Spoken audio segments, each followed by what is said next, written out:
You are now listening to The Unwavering, the movement dedicated to educating and empowering the brave men and women who have or are still serving our great nation.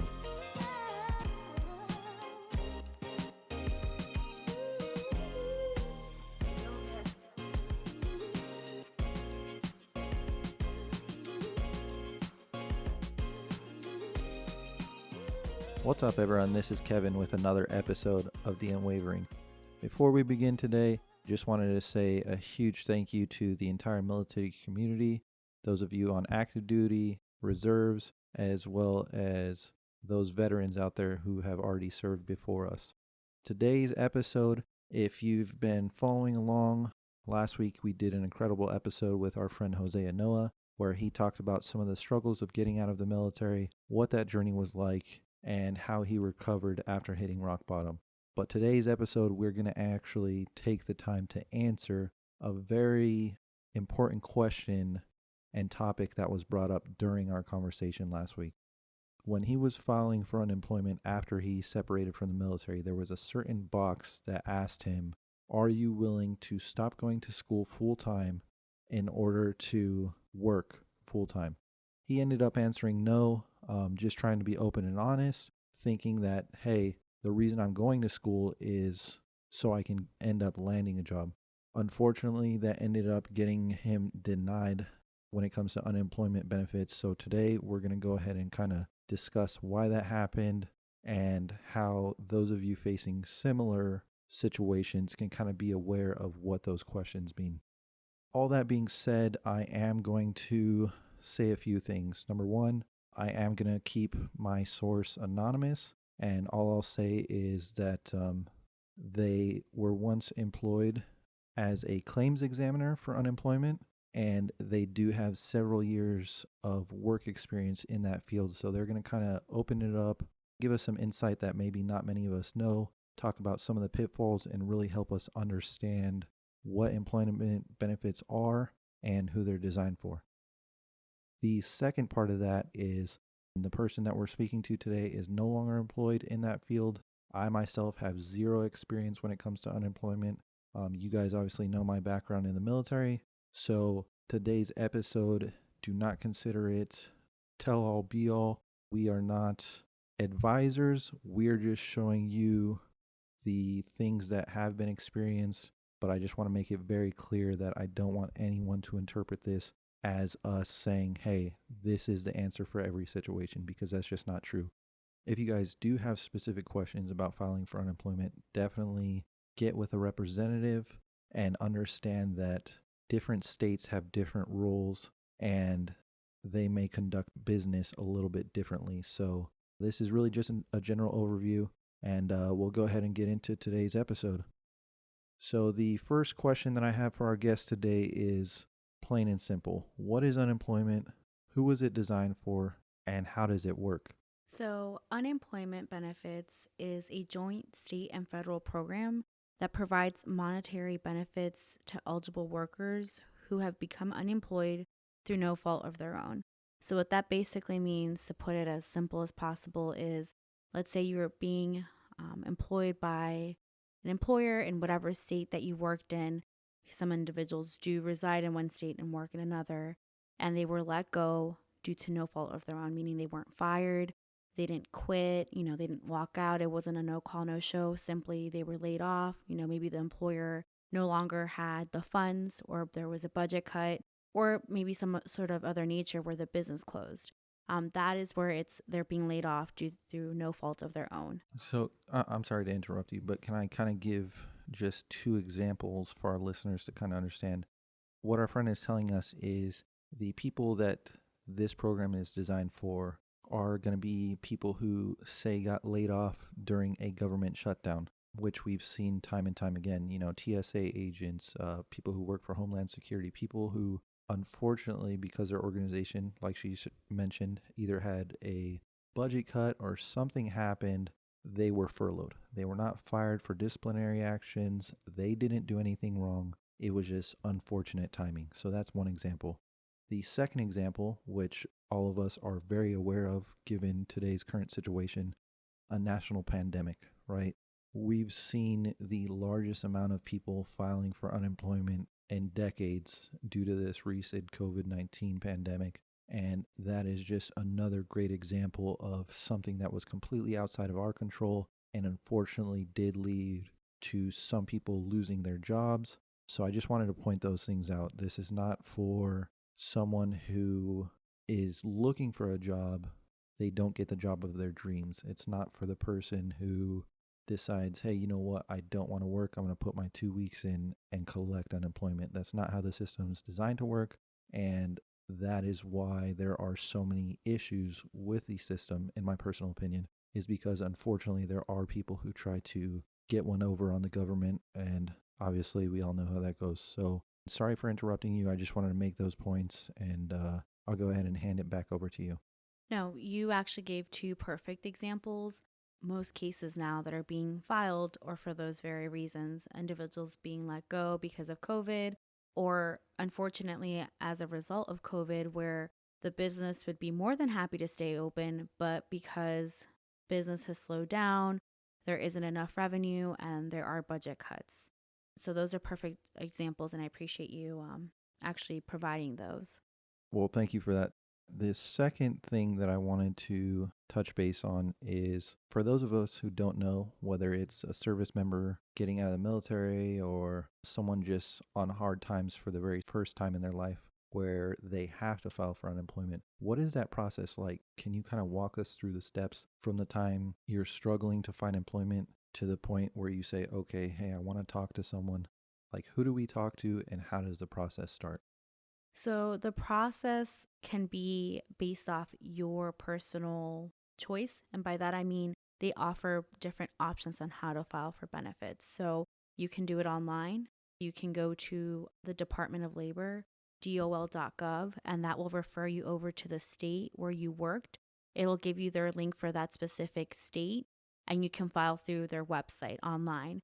Now, you can also call via telephone. So, once again, if you go to the Department of Labor, you look up unemployment claims, there'll be on there links to each state. In the specific state that you worked in, you would click on that and it'll give you the instructions on how to file for that state. And it'll also give you instructions for their telephone number. So, if you rather speak to someone, which some individuals prefer that method, you have that option.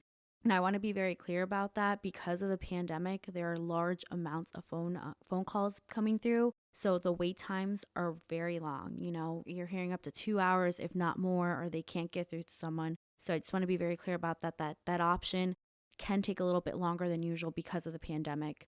And then there also may be the option of going in person. And I say maybe because it depends on the state that you live in. Some American Job Center locations may be currently open, or they may only be functioning with part of the department working or only certain walk-ins with appointments. So once again, I would refer you to go to the Department of Labor website where you pull up your state and then there look specifically for the American Job Center location to see what their hours are and if they are allowing in person. When you file, please have everything at hand. That is your employer's name, the address, your W-2s, your tax information, because all of that will come in handy when you're filling out the claim online. Or if there is an issue that arises, you have that ready to provide to the unemployment agency. They're very simple things, but unfortunately, if you miss something or there's a typo, it can cause so many issues later on down the road. So it's good to just have that all with you. A lot of people just fill it out, think, hey, this is misspelled or I don't have this on me, no big deal. But that actually can really cause a delay for you. So it's important to collect all of that before you start submitting in your claim. Awesome. Well, thank you for breaking that down because that's definitely helpful. And like I said, I've never been through the process, but I definitely want to be educated on at least the basics. So on today's episode and any future conversations I have with people, I can speak intelligently on the subject and help them out the best I can. It's interesting, obviously, having you here, getting to talk about this. And again, given today's current climate in the world, there are just so many people out there struggling to get on their feet. Obviously, this caught a lot of people off guard, but the truth is this system has been around for a long time and people take advantage of it, right? And I mean that in both a good sense and a bad sense. But I did learn some interesting facts just in getting to speak with you and doing research on my own. So I kind of wanted to talk about some of those things that people may not be aware of, things that I found a little bit surprising, and just things, again, that I don't think people know. The first one I want to start with is, do only poor and middle class apply for unemployment? Like, do you have to meet a certain household income to apply? Are there certain people who can or cannot apply? Can we kind of go over that? So, right now, because we are in a pandemic, unemployment benefits are a little bit different in regards to the requirements. Prior to the pandemic, you could not be self employed and submit an unemployment claim because you actually had to be employed through an employer that was paying taxes towards the unemployment compensation in the current state that you were working in. But because of the pandemic, laws have been passed where it did allow for an individual who was self employed to file and do a relief funded through the federal government. Let's say you're working through an employer, you're not self employed, and you do become unemployed. They would go ahead and allow you to file for your unemployment claim with specific rules. So you have to have earned a certain amount of wages. And this is where I say you have to go to your specific state. So some employers will then be submitting your wages, and they'll look at the last 3 quarters, 4 quarters, 5 quarters. You have to go to your specific state and see what the requirements are. So that's why I said earlier, you have to have your W-2 paycheck stubs, because unfortunately, although the employers are required to be reporting quarterly your earned wages, they don't always. So let's say you're submitting your claim and they might state, hey, this individual, and I'm giving an example, only earned $20,000 so far, but that's not realistic. Maybe you earned $20,000 per quarter. It just wasn't reported properly. You could be declined or denied, because your wages aren't completely in the system. That's why you have to make sure to have all your wages in, because you could have been denied in error. And a lot of people think, oh, well, I've been denied. That's it. Like, the system's set up against me. But unfortunately, there's so much intricate work and details that go into it that I feel like the public doesn't know. And it's a lot of information, and it varies so much per state. That's where it gets really complicated. So I think my best advice for individuals is to go in, and when you file, to go to the claimant's rights and responsibilities and go through that, because it's going to break down for your specific state what amount of wages you have to earn to be able to be eligible for unemployment benefits. And then from there, it'll break down specifically what you're eligible for. So not everyone is eligible.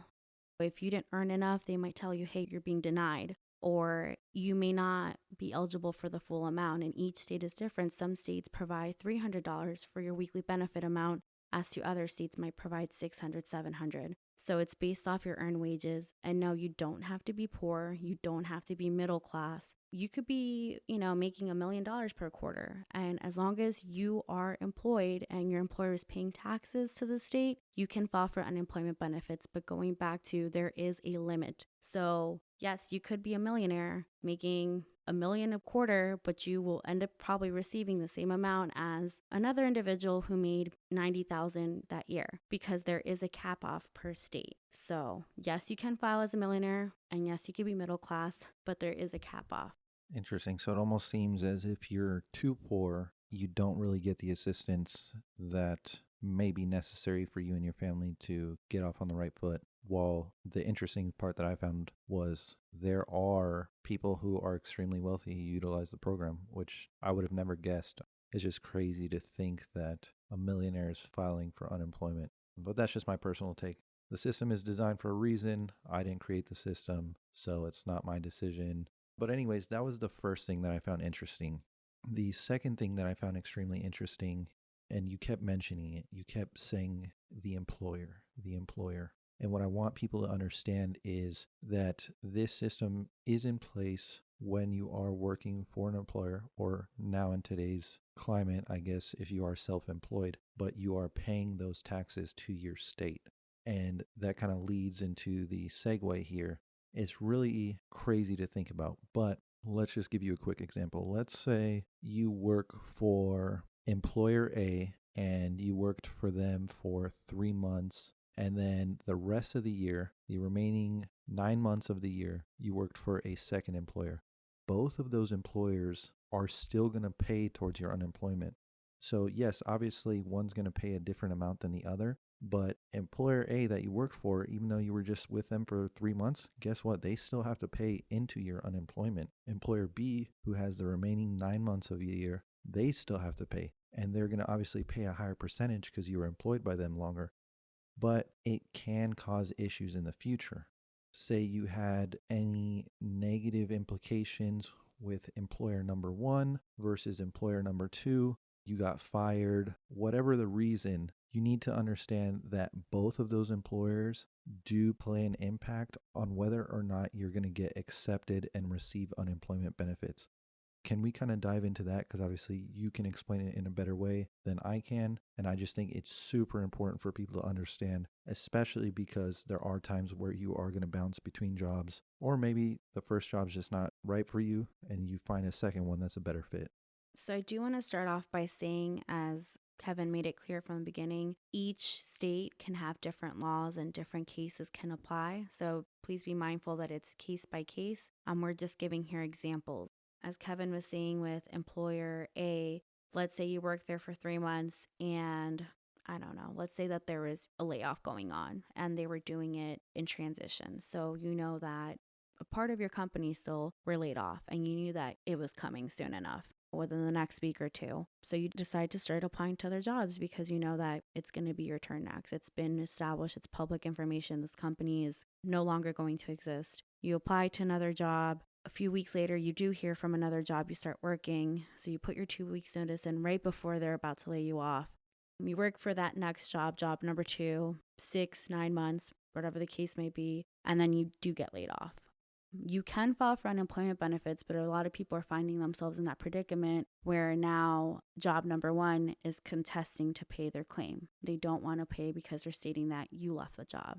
That's where people are finding themselves in that predicament where they're stating, well, I was about to be laid off. And so it's very, very important that in cases like these, everything is documented. I cannot emphasize this enough. Any text messages, emails, anything that's in writing that clearly shows that your job is on the line, that you need to keep with you. Because if that employer comes and they're contesting your claim and they're saying we don't want to pay them, you need to be able to provide proof that there was an urgency for you to leave that job because you were going to be dismissed, you were going to be let go due to obviously no fault of your own. All of that is very important. And unfortunately, individuals are filing for unemployment benefits and they don't have it. They completely forgot, they left, they no longer have access to their emails. So I would emphasize that a lot, just always documenting all that, keeping those documents so that you provide that proof. So when a claims examiner does contact you and that there is some sort of issue being investigated, you have those documents. So you'll find yourself in a predicament where there's more concrete proof to back you up. Yeah, and that's really what we want to highlight is like, what are simple mistakes that people don't know that are going to get them in trouble in the long run? But I also wanted to kind of touch on that and give an update because just this last week, on February 26th of this year, the Labor Department actually updated and expanded eligibility for unemployment. The first is workers who were denied unemployment benefits after they refused to work in unsafe conditions, or school staff and employees who have been affected by school closures, or any worker who has had their work hours reduced as a direct result of the COVID-19 pandemic. You guys are now eligible for unemployment benefits. So it's really important for you to understand what category you fall in. If you're currently working in a job that you feel is unsafe, you're now eligible to file for unemployment due to unsafe conditions. You're now eligible to file for unemployment because of school closures. So there's a lot of changes, but if you guys are interested in learning more of the updates, NBCnews.com actually published that article, and it's called Labor Department Just Expanded Eligibility for Unemployment. Here's who qualifies. Definitely a helpful thing that I wanted to get across and kind of open up people's eyes to.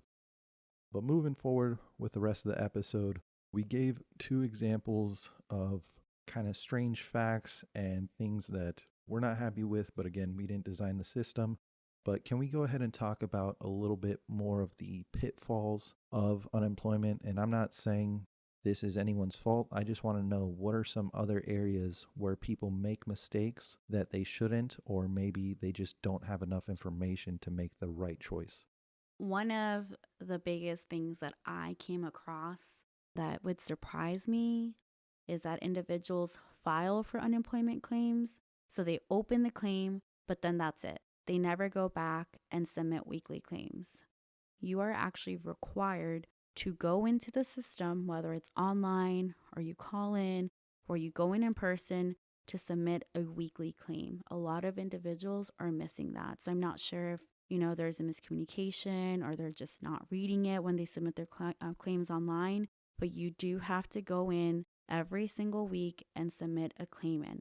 What that basically does is giving an update. Yes, I basically remain unemployed and I meet all these requirements. The reason they do that is because some individuals may be hired again. They may find another job. Now, I can't be very specific about the requirements because each state is different, but in general, the most questions that they usually ask are to make sure that you are physically and mentally able to work, that you are available to work. So if work is being offered to you, or if it were offered to you, you would be available to take that job. There'd be nothing in your personal life or anything stopping you. And I'm going to be very clear about this because these questions were prior to the pandemic. So for example, let's say you're unemployed at the moment, so you've decided to take care of an elderly relative or a relative that's sick. Some individuals may answer, no, I'm not available to work because I'm taking care of my Aunt Sally. Well, if you say no on that claim, you're going to be denied for benefits. And most individuals are then contacted by the claims examiner and they say, well, you stated here that you were not available to work. Well, yeah, I'm taking care of my Aunt Sally.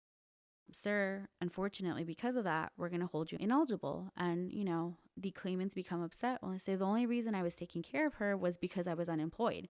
Normally my cousin Brian takes care of her. And so that's where we have to be very clear that sometimes when an individual becomes unemployed, they might pick up other roles.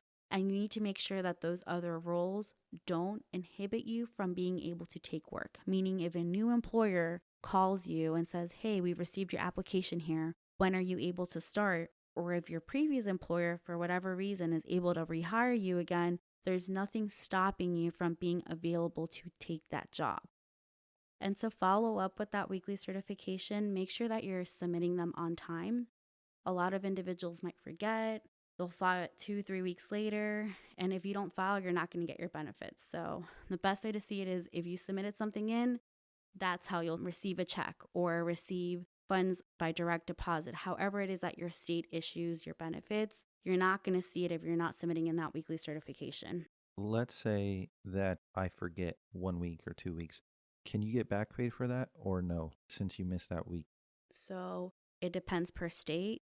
In some cases, the system may close out your claim. So let's say it's been 2-3 weeks. This is only an example. In your state, they may allow for you to file it 3 weeks later. Who knows? But in some states, after a week or two of inactivity, meaning you haven't submitted a weekly certification, that claim can close. And in that case, you would not be able to file for those back weeks. You can try. It might have to go through a different chain of command. It could or could not be approved. And so, like I said, it varies per state, but then it becomes difficult. So I always tell individuals, get into the habit of submitting your claims on Sunday, because I've been hearing from individuals that because there's such large amounts of unemployment claims, they can't get through their systems in different states. So then I say, well, then try Monday, no later than Tuesday. No, definitely. And at this point, I would like to say thank you because you answered the question that was posed when I spoke with my friend Jose Inoa last week on the podcast. That was a similar situation that he ran into where he was going to school full time because he knew that his education was going to open up doors and provide him with a job opportunity. Now, when he had filed for unemployment, he had answered one of the questions, and he and I live in the state of Virginia. I think it was like maybe question number 14. I don't remember. But the question said something along the lines of, if you are offered a job, are you willing to leave your education behind? And he said, no, not thinking about it. He was like, no, why am I going to leave my education that is going to lead to me finding employment? Like, it doesn't make sense. So once he said no to that, they automatically denied him for unemployment. At this time, he's tapping into his 401k. He's got a wife, he's got kids, he's got bills. Just all the stress is piled on top of him. And so for him to get shut down like that, I think was really detrimental. It caught him off guard. And I think, again, because regular people, we don't understand the system like you do.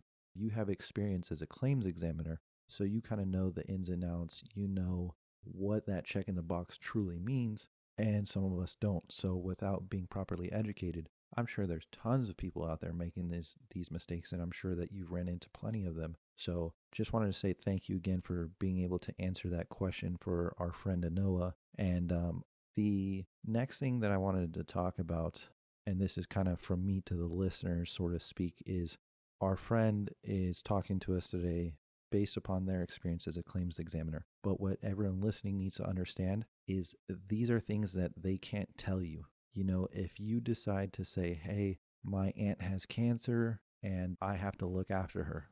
So you decide to answer that box that says, hey, I'm not going to stop watching my aunt who has cancer. That's going to deny you. But they can't tell you that. They may ask you the same question once or twice. Hey, what is your answer to this box? Or box number 14, are you sure that's your answer? But they cannot provide any legal counsel. They cannot help you answer these questions. These are questions that you have to answer. So that's why we're sitting here right now trying to discuss this, trying to educate you. But that's really important to understand. And I'd like to follow up on that. Claims examiners are essentially investigating. You know, if a police officer were investigating a case, they can't provide information. They're not supposed to have any bias. They're literally supposed to document what they've obtained. Now, that being said, mistakes are made. If you misreport, you do have that chance to let them know, hey, I might have misreported this. And in that case, sometimes documents are requested from you. So let's say you misreported that you were sick, that you were not able to work. A physician certificate may be asked from you. So you take that to your doctor, they fill it out, and that's it. If your doctor clears you to work, that issue's cleared. So we don't want you to think, hey, I made a mistake. I reported this. That's it. I'm denied. I'm out of luck. No. We understand that mistakes are made, errors are made, or that predicaments change. Maybe you were, in fact, not able to work for 2-3 weeks. I don't know, you had knee surgery and you couldn't work, but then that predicament changed. You've been cleared by your doctor. So we want you to know also that they are investigating cases, but that you also do have the right to be able to provide information to clarify or to change a decision that had been previously made. So if you were denied, it doesn't mean that's end all be all. You do have the right to be able to contest it. Yeah, no, thank you for saying that because you're right. I haven't had the opportunity to ask my friend Jose directly if he had filed more than once. But who knows, maybe after he got denied the first 1 or 2 times, he just said, you know what, like the system's not working for me, and he gave up. And that's the case, unfortunately, as you mentioned, for a lot of people. Some people know that, hey, I can contest this. I can send more information, more evidence. Other people don't know that. And, I wish there was more information available, but getting kind of on that topic, what are some, I guess, resources that people can go to? I would suggest individuals to go to the dol.gov website. So that's a Department of Labor. They oversee unemployment claims. So as I explained at the very beginning, it's a joint program between the federal government and the state that you worked for. So DOL will provide you links and resources. And by links, I mean the links to the state that you worked in. So let's say you worked in Alabama. They'll give you that web link to go to that state and look at the requirements that they have. Any resources, American Job Center locations, we discussed that earlier on as well. And like I said, unfortunately, because of the pandemic, laws are different throughout different states. Some may allow for you to go in person. I would suggest that if it is an option for you in your state to go in, that in-person interaction tends to help the claimants because they get to ask a million questions that they didn't even think that they had. Once they're sitting there and they're receiving pamphlets, they're receiving the information, they realize, man, I didn't even think of this, or that wasn't even a question in the Q&A section of the website. Another resource that I would give is if you are in the predicament as the case that you had with your friend, they can appeal. So there are offices of appeals, and it depends, like I said, per different states. So go to those state links and see if you would like to appeal if a decision was previously made that has changed, or you think that things were not investigated properly. You have that right. So it's not a direct source, but I would definitely say look into the appeals, look into the Department of Labor, look into your state laws, specifically that website, and go through it. It seems like a lot at first because it's a lot of information. It truly is. It covers anything from wages to weekly certifications to severances and pensions. Like there's so much. The topic is so broad that for that reason, unemployment benefits can be broken down into different departments. It's just a lot. So I get where the frustration comes from, but I definitely say take a day or two to go on that website and just soak it all in. Contact a representative via telephone or go in person, and they'll help you. Some of these agencies, their websites might have like a help tab. So you might be able to ask someone. Doing that is going to help you to better understand. You're right. There's so much information out there.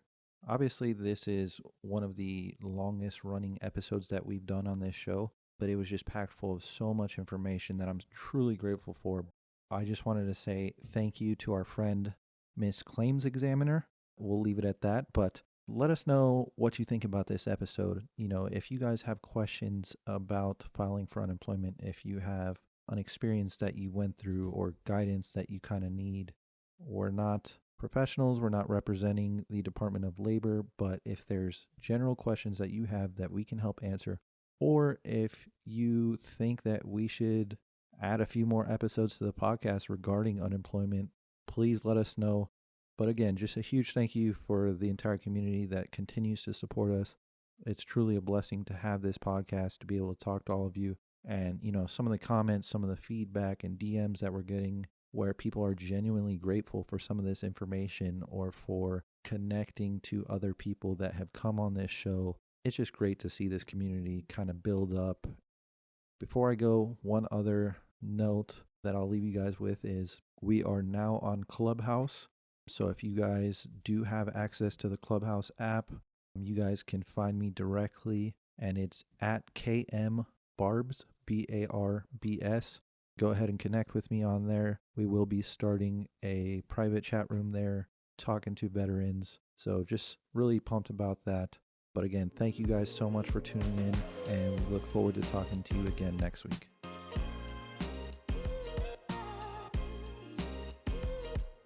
Thanks for listening to The Unwavering. Please rate and comment on Apple Podcasts. Give us a 5-star and a great comment, and we may just read it on a future episode. Also, follow us on social platforms like Instagram, Facebook, and YouTube. Be sure to check back with us next week.